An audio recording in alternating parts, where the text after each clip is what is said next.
Boa noite, sejam todos bem-vindos. Que possamos sair dessa casa melhor do que quando aqui chegamos. Que possa nos abençoar o Senhor Jesus, que Ele nos conceda tranquilidade, harmonia e paz. O tema da nossa conversa de hoje é sobre a família.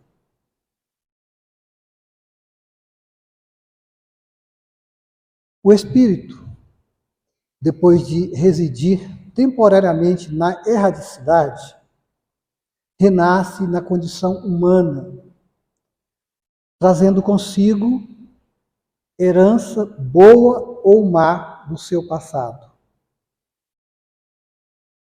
Renasce para dar continuidade à tarefa que foi interrompida com o retorno da erraticidade. Ou seja, a gente renasce para dar continuidade ao que nós vivenciávamos antes de desencarnar. Para dar continuidade dessa tarefa, precisamos de um porto seguro. E onde que nós vamos encontrar esse porto seguro, se não na família? Estamos vivendo uma grande transformação. E essa transformação precisa de um ambiente para que aconteça. E esse ambiente é a família. A importância que tem o contexto familiar para que essa transformação seja viável. Se a família falir, todo o projeto humano falha. Se a família der certo ou funcionar, o nosso projeto humano também funciona e dá certo. A importância da família é tão grande que o primeiro evento público de Jesus foi em um casamento, das bodas de Caná, aonde ele transformou água em vinho. Vejam, gente, o primeiro evento que ele teve público foi em um casamento. O que é o casamento, senão o início da família?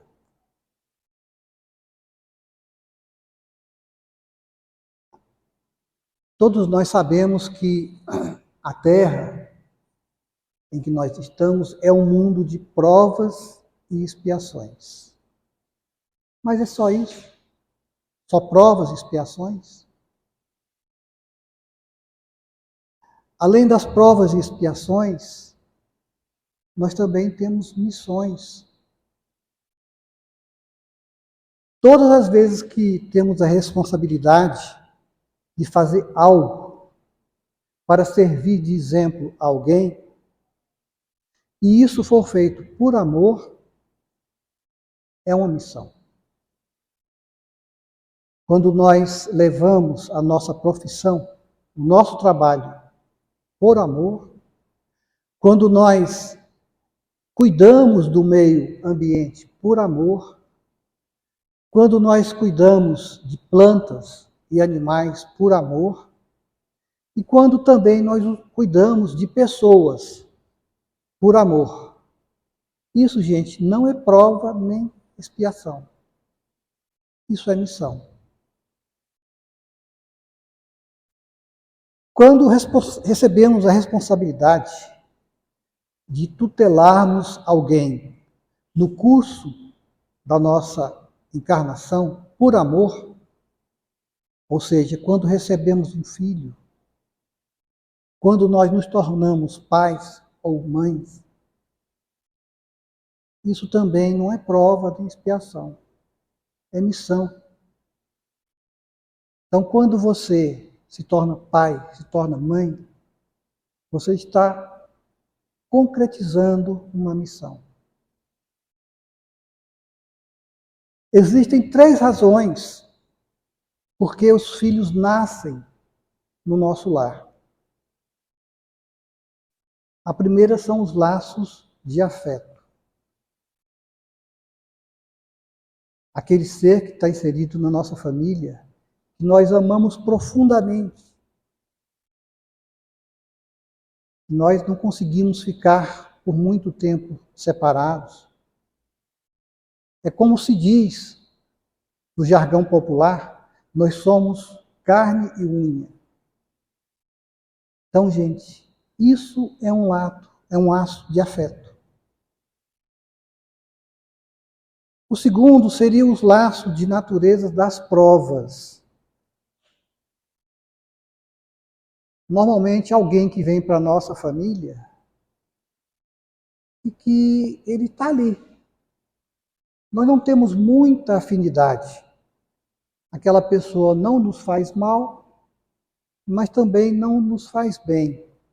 Mas ela veio para a nossa família. Então, essa é a terceira razão porque a pessoa nasceu no nosso lar.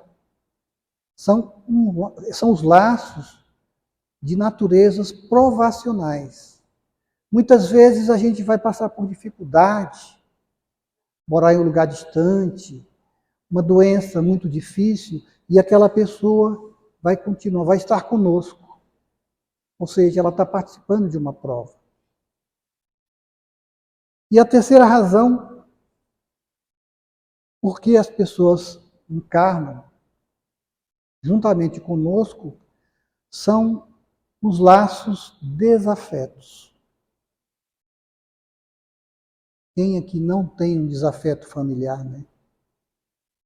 Aquelas pessoas que a gente não consegue se afinar com elas. Nasceu no nosso seio familiar, mas parece que não tem a ver conosco. Olha, eu gosto muito da minha mãe, mas o meu pai... Nossa, eu tenho 2 irmãos que são ótimos, mas tem um... Olha, eu tenho um tio que eu não me dou com ele. Por que será que essa pessoa veio nascer junto à nossa família?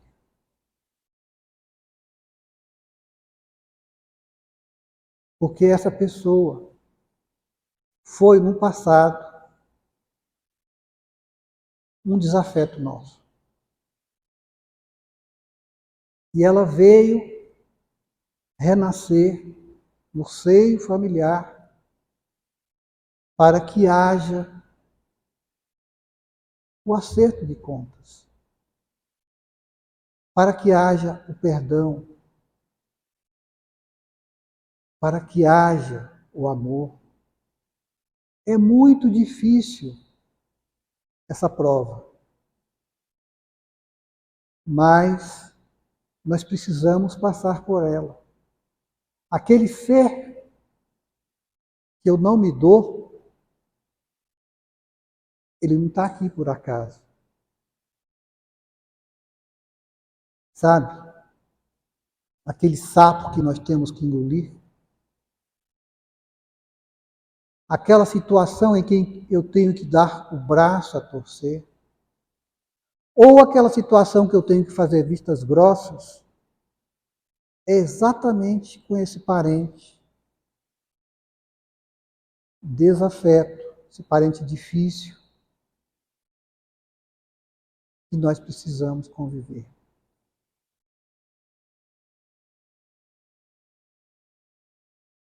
Antes de reencarnarmos, desenhamos as partes mais importantes da nossa existência.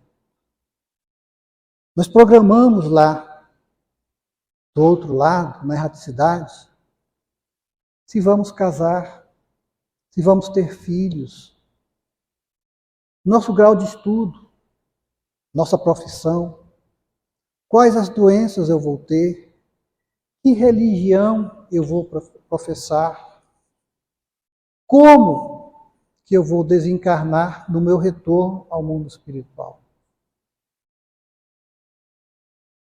Tudo isso nós programamos. Programamos, inclusive, o reencontro com esse parente difícil.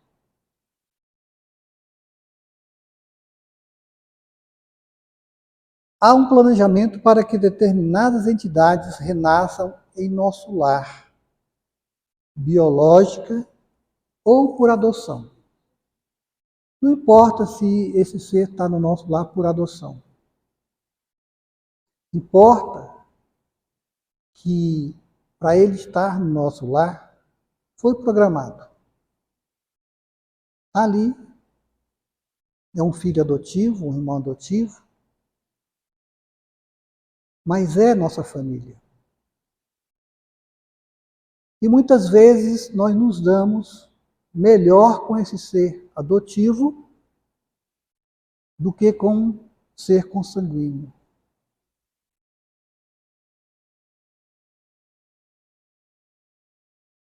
Todos os filhos foram planejados. Tem uma moça que foi a uma festa, a uma balada, e conheceu uma pessoa lá e teve um único relacionamento. Desse relacionamento, ela engravidou, mas veja, um único relacionamento. Será que isso foi planejado no mundo espiritual? Ou às vezes ela está em algum lugar, conhece um caminhoneiro de passagem, tem um relacionamento e engravida. Nunca mais ela vê esse caminhoneiro. Puxa, mas assim, uma única relação. Será que isso foi planejado no mundo espiritual? Muitas vezes os nossos planos não se concretizam, mas os planos de Deus, sim. Então, desse relacionamento que houve uma única vez, reencarna alguém. E esse alguém foi projeto de Deus. Não foi o nosso projeto, mas foi o projeto de Deus. Engravidou e não houve a programação no mundo espiritual. Tinha também uma moça que ela tinha um obsessor, aquele espírito que ficava lhe infernizando. E esse espírito lhe fazia ser uma pessoa promíscua, aonde ela tinha muitas relações. É uma coisa que não vinha dela. Ela era influenciada por aquele espírito.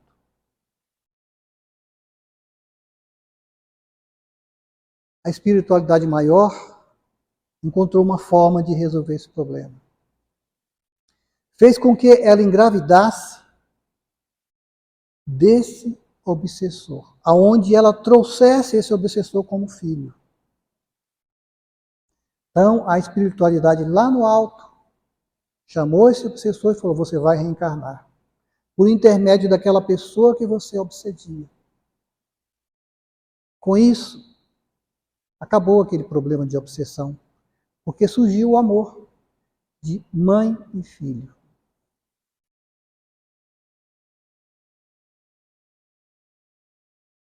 E como que nós fazemos com a gravidez quando ela acontece num processo de violência, no caso de um estupro? Abortamos ou damos continuidade? Puxa vida, eu estou grávida, mas foi por amor, foi por uma violência, e agora o que eu faço? É importante lembrar que 50% dessa gravidez pertence à mãe. Então, pense deixar nascer. Nasceu, não consigo conviver com uma criança que é fruto de uma violência. Doe. Envie essa criança para adoção. alguns desejos de interromper a gestação. A pessoa engravida e fala, nossa, eu engravidei, não casei, e eu não quero ser mãe solteira porque eu vou ficar mal falada. Também não é um motivo para um aborto. Porque hoje, muitas pessoas estão tendo a sua produção independente. Então vamos dar continuidade. Vai ficar mal falada? Problema de quem? Ficar mal falada dela ou de quem fala dela? Olha, engravidou, mas a situação econômica é muito ruim e eu não vou ter condições de educar esse filho. Nesse caso, a gente está se preocupando só com a situação material, financeira. O dinheiro não é tudo. Vejam que existem muitos lares onde as pessoas são ricas e são infelizes. Assim como existem muitos lares onde as pessoas são pobres financeiramente, passam por dificuldades, mas ali existe felicidade. Então também a situação financeira não é motivo para se abortar. Tem a situação também que a pessoa não quer engravidar porque ela fala que vai perder a forma, os seios vão crescer, vão surgir estrias. Nós não nascemos para sermos eternamente jovens. Quando nós pensamos assim, nós estamos sendo egoístas e a vaidade está falando mais alto.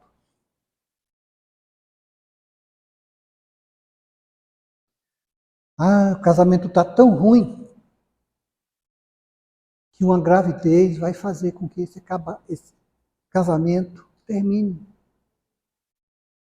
Pelo contrário, muitas vezes uma criança vem unir o casal. Então, mais uma vez, não tem por que provocar um aborto. Mais uma condição aonde a mãe engravida e os médicos detectam que é uma gravidez de risco, aonde aquela criança pode fazer com que a mãe desencarne. Essa é a única situação em que a doutrina aconselha o aborto. Porque nós vamos estar optando por uma vida que já está feita, e não por uma que ainda vai ser criada. Isso é uma decisão que não depende só daquela mãe. A lei brasileira diz que tem que ter o laudo de 3 médicos, constatando que ela tem um risco de vida. Ainda no ventre, detecta-se uma doença grave, onde a criança viverá apenas alguns dias. Ah, minha criança vai nascer, vai ficar só alguns dias, eu vou tirar.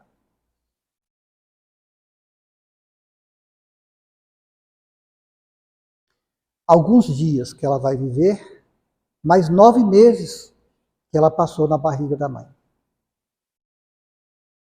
Muitas vezes nós fazemos o nosso projeto reencarnatório de ficar aqui por 70 anos. Alguma coisa acontece que a gente desencarna quando nós estamos com 69 anos e meio. Essa é uma das situações em que o espírito vem e fica só alguns dias. Ou seja, é um caso provacional, onde o espírito veio completar aquele tempo que faltou para a sua encarnação. Um dos maiores objetivos de estarmos encarnados é aprendermos a valorizar o núcleo familiar. É onde aumentamos os laços de simpatia, a comunhão de pensamento e o amor. Esses sentimentos de grande importância que nós desenvolvemos no seio familiar. Então, gente, a família é muito importante. Nós que estamos inseridos em uma família, vamos valorizá-la, porque ela é o principal elo de evolução. É através dessa família que nós iremos crescer, e nós iremos desenvolver, porque nós viemos aqui para isso, para crescermos. E a base desse nosso crescimento está na família. Na família reencontramos afetos e desafetos do passado. Nós somos pessoas endividadas, todos nós que estamos nesse planeta. Nós reencarnamos principalmente para corrigirmos equívocos cometidos em outras encarnações.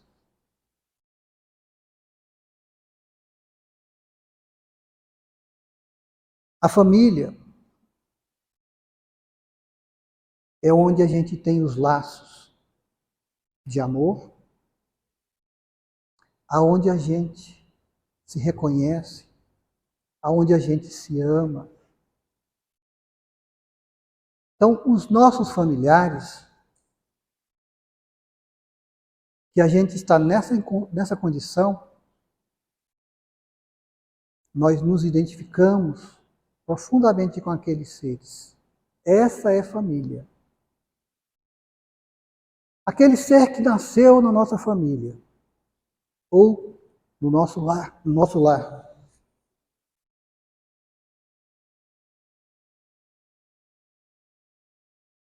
E que não existe afinidade, é parente. Então existe uma diferença entre família e parente. Parente, como eu falei no início, é aquele ser que veio precisando de uma força para evoluir. Então assim, a gente não tem afinidade com aquele ser. Mas ele veio nos procurar, veio encarnar junto a nós, no intuito de evoluir. Esse é um parente que nós precisamos ajudar. Podemos ter mais afinidades com amigos do que familiares. Quem não tem um amigo aqui que a gente se identifica demais com aquela pessoa? Nossa, eu gosto mais do meu amigo do que do meu irmão.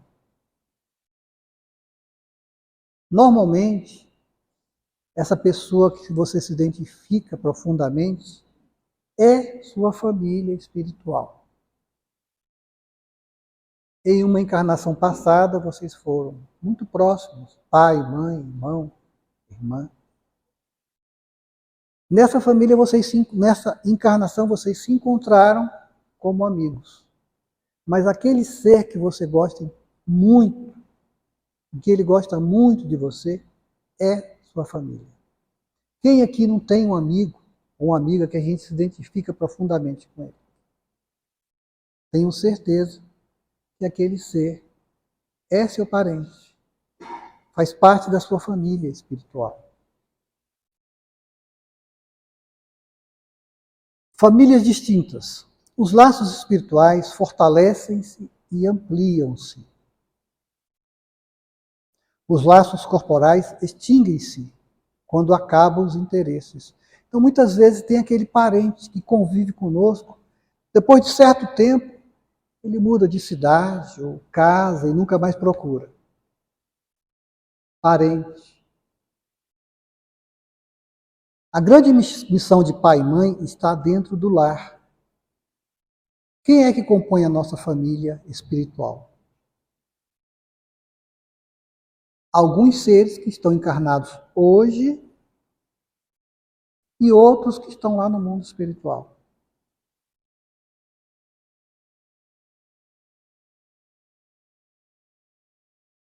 O capítulo 14 do Evangelho fala exatamente sobre a família. Os Espíritos falam: os laços de sangue não estabelecem necessariamente os laços entre os espíritos. O corpo procede do corpo, mas o espírito não procede do espírito. Porque o corpo é criado pelo pai e pela mãe. O espírito já existia. O pai e a mãe não conseguem fazer o espírito. Verdadeiramente não são os laços de sangue que estabelecem os laços entre os espíritos, mas sim os laços de afeição, simpatia e comunhão, que unem os espíritos antes, durante e após a reencarnação. Aí entra a nossa família espiritual.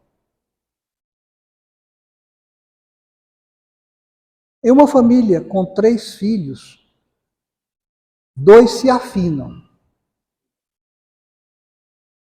se amam, e o terceiro, não. O que acontece com esse terceiro? Por que ele não se identifica com os outros, ou com o pai ou com a mãe? Porque ele é parente. Ele não faz parte da nossa família espiritual. Ele veio aqui pegar uma carona para crescer, para evoluir. A parentela: pais, filhos, irmãos, tios e avós, em união de resgate ou missão, formam um grupo familiar para aparar arestas e equívocos do passado, onde não havia simpatia e agora é uma prova.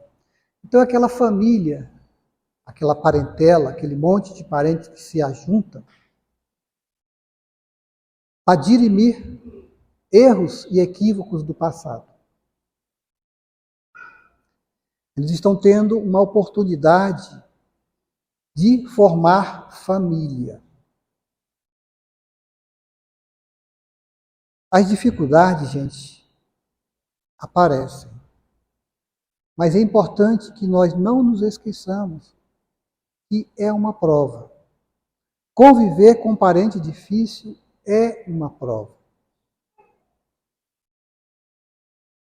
Novos compromissos, novas oportunidades para aprenderem a amar, a praticar o perdão, está destinado a ser uma família espiritual. Veja, é uma parentela, um grupo de pessoas que se reúnem no intuito de se tornarem uma família. E a família espiritual? Eles têm afinidade de pensamentos, formação oral e são simpáticos uns com os outros. Essas pessoas você pode encontrar dentro do seu lar, ou amigos, ou vizinhos, colegas de trabalho. E por essas pessoas você tem uma afinidade muito grande. Olha, é só seu vizinho, mora ali, do outro lado. Mas tem uma afinidade tão grande com aquela pessoa. Tenha certeza que é sua família. A encarnação não os separa, senão momentaneamente. Porque depois de sua volta ao mundo espiritual, reencontram-se como retorno de uma viagem. Então, gente, nós não somos daqui. Nós estamos aqui. Nós somos lá do mundo espiritual. Nós encarnamos para aparar as arestas, para crescer, para evoluir. Então nós temos uma família que está lá do outro lado. E funciona assim mesmo. Quando nós vamos reencarnar, nós nos despedimos deles como se nós fôssemos fazer uma viagem e depois de algum tempo, como se nós fôssemos fazer uma viagem de estudo, de aprendizado, depois de algum tempo nós retornamos para o nosso verdadeiro lar. Assim é a nossa família espiritual. E aqui, reencarnados, nós vamos encontrar muitas vezes com a parentela. Aquele ser que, através dos nossos envolvimentos, irão crescer também, com a finalidade de se tornarem uma família espiritual.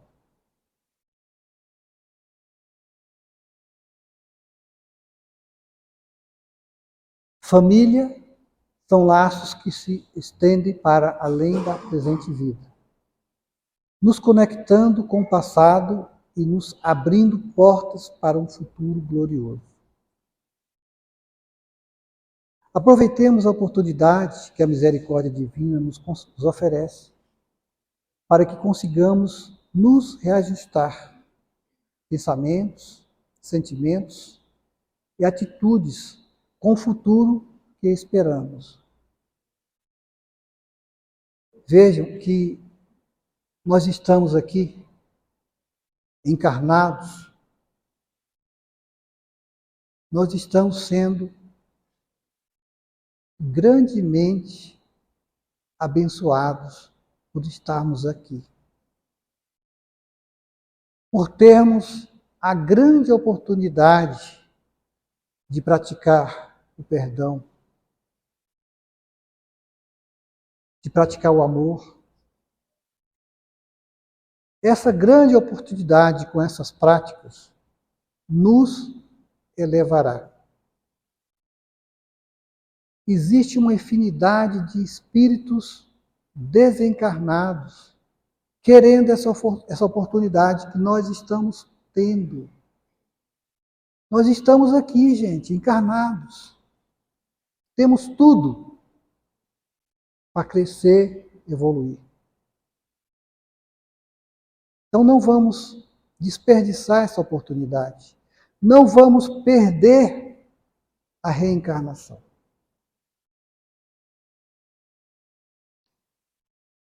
E o primeiro passo é nos ligarmos profundamente aos nossos familiares, consanguíneos ou não. Eu vou pedir para que vocês se sentem bem relaxados, procurem fechar os olhos e nós iremos passar para um momento de elevação. Vamos vislumbrar essa cachoeira. Imaginem. Eu quero que vocês relaxem. Agora fechem os olhos. Eu vou contar até 3. E ao final dessa contagem, nós iremos nos transportar até aquela cachoeira. Em espírito. 1, 2, 3. De uma forma muito harmônica, o nosso espírito se afasta do nosso corpo e nós nos dirigimos até aquele lugar. Chegando às margens daquele local, nós nos dirigimos até embaixo da cachoeira e sentimos aquela água caindo suavemente no alto da nossa cabeça. Sentimos que essa água nos penetra. E ao nos penetrar, essa água tem o poder de nos revitalizar. Essa água tem o poder de retirar toda a nossa dor, todo o nosso sofrimento. E essa água nos traz um imenso sentimento de paz. E assim, com essa paz, nós retornamos à nossa casa espírita. Nesse momento, nós estamos junto ao nosso corpo físico. E após uma pequena contagem, nós voltaremos a ser alma. 3, 2, 1.